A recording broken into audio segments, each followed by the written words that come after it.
जीवन की आधारशिला। ओशो। अध्याय 3।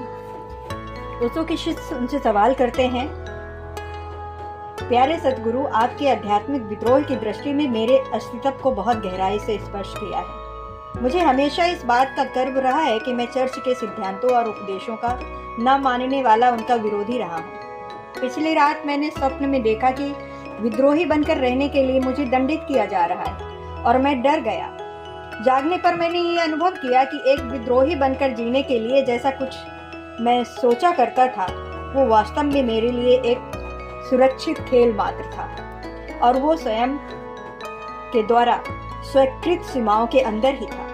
अब मैं देख रहा हूँ कि आप जिस विद्रोही भावना के संबंध में बता रहे हैं और वो कोई बहुत भयवानी चीज नहीं है, लेकिन फिर भी कुछ चीजें ऐसी हैं जिसे मैं बहुत अधिक चाहता हूँ।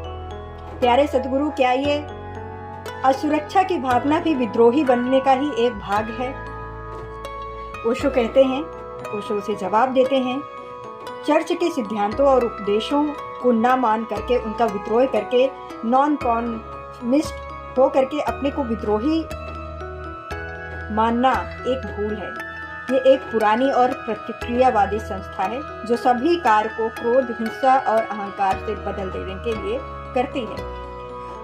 उसके कार्य चेतना पर आधारित होशपूर्ण नहीं है, यद्यपि वो समाज के नीति और नियमों के विरुद्ध कार्य करती है, पर केवल समाज के विरुद्ध होना ही आवश्यक रूप से ठीक नहीं है। वास्तव में ये अधिकांशतम समय एक अति से दूसरी अति पर जाना है और एक गलत से दूसरी गलत की ओर जाना ही है। मेरे इस आध्यात्मिक विद्रोह में एक बहुत बड़ा संतुलन है और ये बिना सजगता के, होश के, अपार करुणा के साधना संभव नहीं है। ये कोई प्रतिक्रिया नहीं है, ये एक कृत्य है जो पुराने विरुद्ध न हो करके कुछ नया लेने के लिए है। चर्च विरोधी, नॉन फेमिनिस्ट केवल पुराने और पूर्व स्थापित मूल्यों के विरुद्ध हैं, लेकिन उनके पास कोई सृजनात्मक विचार नहीं है कि वे क्यों उसके विरुद्ध हैं, और न उनके पास भविष्य के लिए कोई दृष्टि है। यदि वे सफल होते तो वे करेंगे क्या?